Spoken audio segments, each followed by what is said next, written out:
नमस्कार। यूपीपीएससी 2020 प्रारंभिक परीक्षा 11 अक्टूबर के मद्देनज़र जीएस फास्ट रिवीजन लगातार चल रहा है। आधुनिक भारत में हम लोग आगे बढ़ते हैं और इसको आज के जो कुछ महत्वपूर्ण 100 प्रश्न हैं उसको हम लोग देखेंगे। चलिए शुरुआत करते हैं।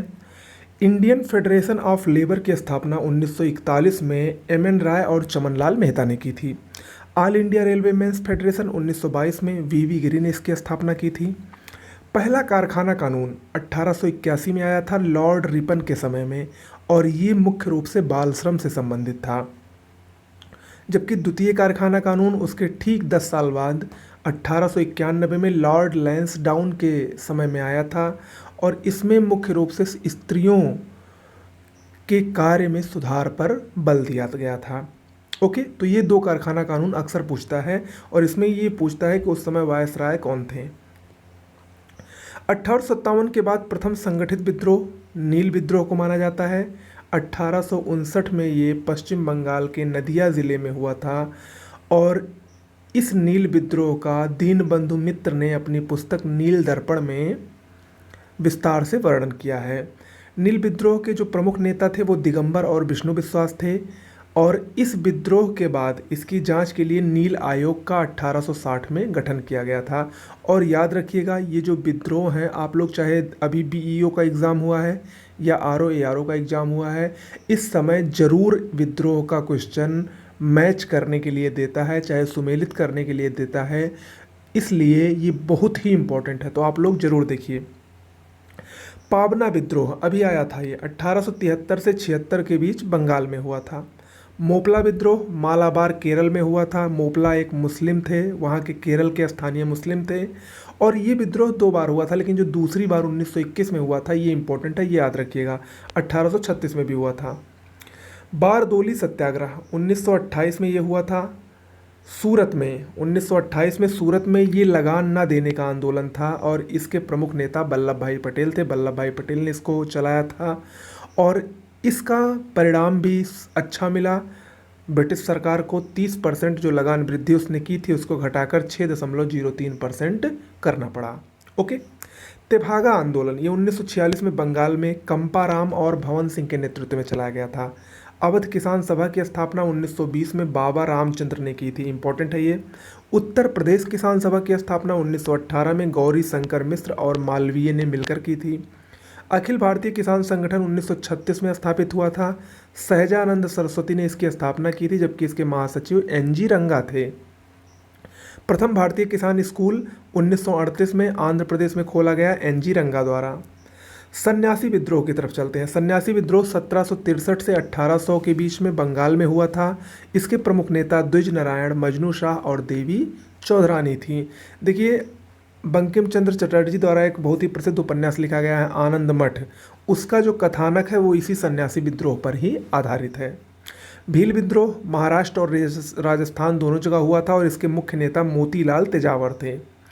मुंडा विद्रोह, इसको उलूक खनी विद्रोह भी कहा जाता है, 1895 से 1900 के बीच में बिहार में हुआ था और इसके प्रमुख बिरसा मुंडा थे। बिरसा मुंडा को भगवान का दूत भी कहा जाता है।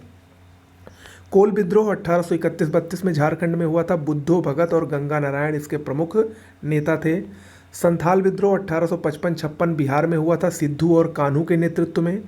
कूका आंदोलन 1840 से 72 के बीच में हुआ था, पंजाब में भगत जवाहर मल और राम सिंह कूका के नेतृत्व में। पागलपंथी विद्रोह 1813 से 1831 के बीच में बंगाल में ही हुआ था, करम शाह और टीपू मीर के नेतृत्व में। फकीर विद्रोह 1776-77 में बंगाल में हुआ था, मजनू शाह और चिराग अली शाह के नेतृत्व में। फरेजी आंदोलन 1820 से 57 के बीच में बंगाल में दादू मीर के नेतृत्व में हुआ था। वहाबी आंदोलन 1830 से 1860 के बीच में बंगाल में हुआ था और इसका नेतृत्व सैयद अहमद बरेलवी ने किया था। इस आंदोलन का प्रमुख केंद्र बिहार का पटना जिला था। ओके, वेलाथम्पी विद्रोह 1805 में केरल में हुआ था, वेलुथम्पी ने इसका नेतृत्व किया था। अहोम विद्रोह 1828 से 33 के बीच में असम में हुआ था। गोमधर कुंवर और रूपचंद्र ने इसका नेतृत्व किया था। ओके, चलिए आगे बढ़ते हैं। 1857 को देखते हैं, 1857 की घटना को देखते हैं। देखिए, 1857 संग्राम का तात्कालिक कारण था चर्बी वाला कारतूस जो कि एनफील्ड राइफल में लगाया जाता था। 1857 संग्राम के समय गवर्नर जनरल लॉर्ड कैनिंग थे। मंगल पांडे, जिन्होंने 1857 शुरुआत की संग्राम की शुरुआत की थी, वो बैरकपुर के 34वीं रेजिमेंट के सैनिक थे। इन्होंने ही सर्वप्रथम चर्बी वाले कारतूसों का विरोध करके लेफ्टिनेंट बाग और लेफ्टिनेंट ह्यूसन को मारा था और वहीं से फिर शुरुआत हुई थी। 1857 में सर्वाधिक सिपाही अवध से थे। बाद में पंजाबी और गोरखा को सबसे ज़्यादा भर्ती किया गया अवध के सिपाहियों के स्थान पर। पील आयोग, ये 1857 विद्रोह के बाद सेना के पुनर्गठन के लिए निर्मित आयोग था। इम्पोर्टेंट है। देखिए 1857 में प्रमुख केंद्र में प्रमुख नेताओं ने नेतृत्व किया था और उसका दमन किसने किया था, ये देख लीजिए, परीक्षा में पूछा जाता है। दिल्ली का नेतृत्व बहादुर शाह ने किया था और वास्तविक नेतृत्व बख्त खां, उनके सेनापति बख्त खां ने किया था, जबकि दमनकर्ता निकोलसन और हडसन थे। लखनऊ में हजरत महल ने नेतृत्व किया था। इनको महक परी के नाम से भी जाना जाता है और इसका दमन कैंपबेल ने किया था। कानपुर में नाना साहब ने नेतृत्व किया था, जबकि इसके वास्तविक सेनापति तात्या टोपे थे। देखिए नाना साहब के बचपन का नाम धुंधु पंत है, जबकि तात्या टोपे को रामचंद्र पांडुरंग के नाम से जाना जाता है। वास्तविक नाम इनका रामचंद्र पांडुरंग है। इसका भी दमन, इस विद्रोह का कानपुर में भी दमन कैंपबेल ने ही किया था। फैजाबाद में मौलवी अहमदुल्ला ने इसका नेतृत्व किया था। कर्नल नील ने इसका दमन किया था। इलाहाबाद में लियाकत अली ने किया था, इसका भी कर्नल नील ने दमन किया था। झांसी में रानी लक्ष्मीबाई ने वहाँ पर नेतृत्व किया था। रानी लक्ष्मीबाई की समाधि ग्वालियर में स्थित है। ह्यूरोज ने वहाँ पर दमन किया था। असम में मनीराम दत्त ने किया था नेतृत्व। बिहार में कुंवर सिंह, सरदार कुंवर सिंह ने, और जबकि दमनकर्ता विलियम टेलर थे। बरेली में खान बहादुर गांगे ने नेतृत्व किया था, जबकि विंसेंट आयर इसके दमनकर्ता थे।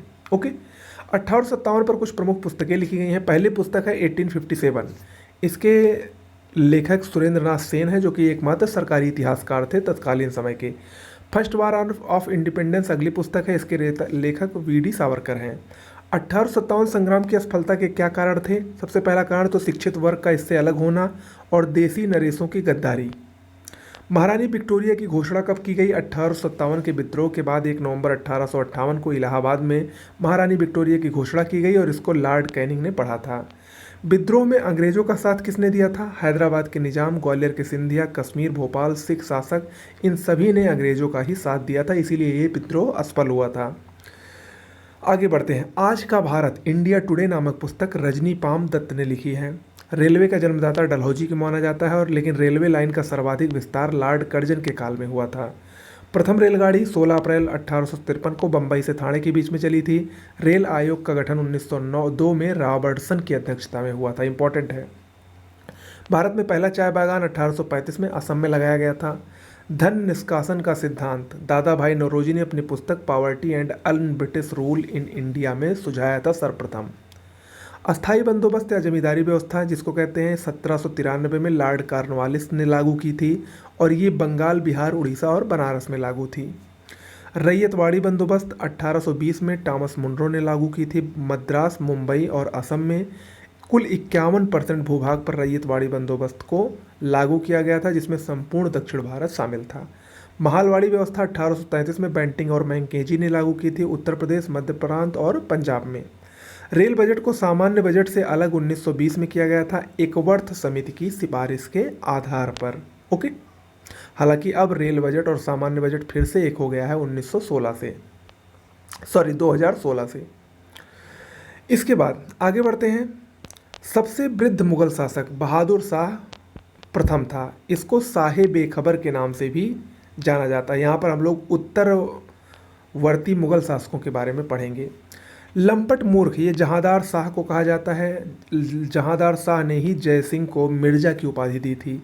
फर्रुखसियर को घृणित कायर भी कहा जाता है। फर्रुखसियर ने राजा जय सिंह को सवाई की उपाधि दी थी। बंदा बहादुर की हत्या फर्रुखसियर के काल में की गई थी। बंदा बहादुर पहला सिख नेता था।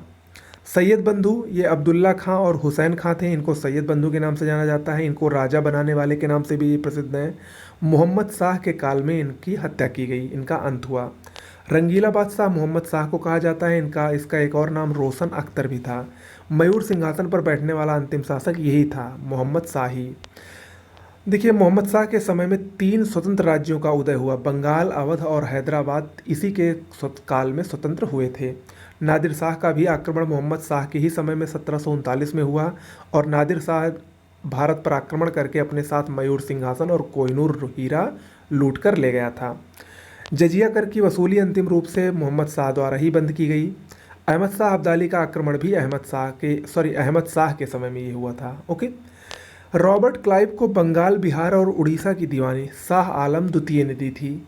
पानीपत का तृतीय युद्ध और बक्सर का युद्ध ये शाह आलम द्वितीय के समय में हुआ था। 1764 में बक्सर का युद्ध हुआ था और पानीपत का तृतीय युद्ध 1556 ईस्वी में हुआ था। ओके, सॉरी, ये पानीपत का तृतीय युद्ध 1761 में हुआ था। ओके। अंतिम मुगल शासक बहादुर शाह द्वितीय था, जिसको बहादुर शाह जफर के नाम से जाना जाता है। अंग्रेजों का भारत में आने का क्रम देखिए। सबसे पहले पुर्तगाली आए, फिर डच आए, फिर अंग्रेज आए, फिर डेन आए, फिर सबसे लास्ट में फ्रेंच आए। सबसे पहले पुर्तगालियों में वास्को डिगामा आया। वास्को डिगामा का कालीकट पर स्वागत जमोरिन ने किया था 1498 ईस्वी में। पहला पुर्तगाली गवर्नर कौन भारत में आया बनकर? अल्मीडा, 1505 से 1509 तक। उसकी शांत जल की नीति बहुत ही प्रसिद्ध है। पुर्तगाली साम्राज्य का वास्तविक संस्थापक अल्फांसो द अल्बुकर्क था, 1509 से 1515 ईस्वी तक। 1510 में इसने गोवा पर अधिकार किया। आदिल शाह से इसने गोवा छीना था। ठीक है।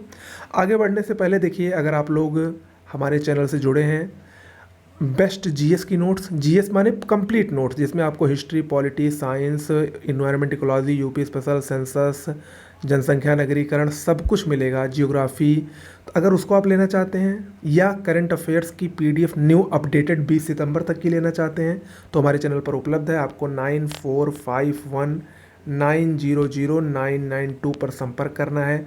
व्हाट्सएप या टेलीग्राम के जरिए नोट्स लिखकर भेज देना है। निश्चित रूप से बहुत ही बेहतरीन नोट्स है। 30 सितंबर तक ऑफ़र चल रहा है, 50% की छूट मिल रही है। 1000 की नोट्स लगभग सिर्फ आपको 500 रुपये में यहाँ पर मिल रही है। ओके, चलिए आगे बढ़ते हैं। पुर्तगालियों की पहली कोठी 1503 में कोचीन में स्थापित हुई थी। इंपॉर्टेंट है। पुर्तगालियों द्वारा हुबली पर कब्जा कब किया गया? 1632 में, शाहजहां के समय में। डचों की पहली कोठी मसूलीपट्टनम में स्थापित हुई 1605 में। डचों का पतन बेदरा के युद्ध में हुआ था। 1759 में अंग्रेज और डच के बीच में युद्ध हुआ था। ईस्ट इंडिया कंपनी का गठन 1599 में अकबर के समय में हुआ था। ईस्ट इंडिया कंपनी का पहला कारखाना मसूलीपट्टनम में खोला गया 1611 में, जहांगीर के समय में। ईस्ट इंडिया कंपनी का पश्चिम में पहला कारखाना कहाँ खोला गया? सूरत में, 1613 में। मुगल दरबार जाने वाला प्रथम अंग्रेज कैप्टन हॉकिंस था, 1608 में जहांगीर के दरबार में गया था। बम्बई का संस्थापक कौन था? गेराल्ड ओंगियार। बंगाल का प्रथम अंग्रेज गवर्नर कौन था? बंगाल का प्रथम अंग्रेज गवर्नर विलियम हेजेस था, 1651 में।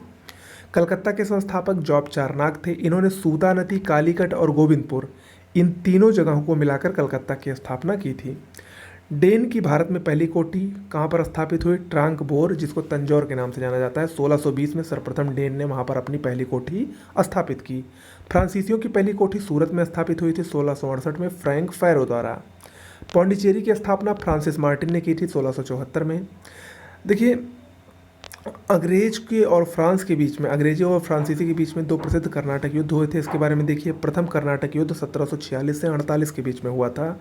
अंग्रेज वर्सेस फ्रांस, ऑस्ट्रिया के उत्तराधिकार युद्ध से ये प्रभावित था। द्वितीय कर्नाटक युद्ध 1749 से 54 की जगह हुआ था और इसके बाद डुप्ले की जगह गोडेह्यू को नया फ्रांसीसी गवर्नर बनाया गया था। वांडीवास का युद्ध 1760 में हुआ। ये निर्णायक युद्ध था और ये अंग्रेज वर्सेस फ्रांस के बीच में हुआ, जिसमें अंग्रेजी सेना का नेतृत्व आयरकूट कर रहे थे और फ्रांसीसी सेना का नेतृत्व लाली कर रहे थे। इसमें फ्रांसीसियों की निर्णायक हार हुई और इसी के बाद फ्रांसीसियों का भारत से सब कुछ खत्म हो गया। हैदराबाद की स्थापना निजामुल मुल्क ने की थी, जिसका एक नाम चिरकिलिश खां भी है, 1724 में। जयपुर की स्थापना सवाई जय सिंह ने 1722 में की थी। जय सिंह द्वारा 5 जगहों पर वेधशालाओं का भी निर्माण कराया गया, जो बहुत ही महत्वपूर्ण है। किन किन जगहों पर? मथुरा, जयपुर, उज्जैन, वाराणसी और दिल्ली। जिसमें जो दिल्ली की वेधशाला है उसको हम लोग जंतर मंतर के नाम से जानते हैं। जाटों का अफलातून सूरजमल को कहा जाता है। कर्नाटक की स्थापना सादुल्ला खान ने की थी।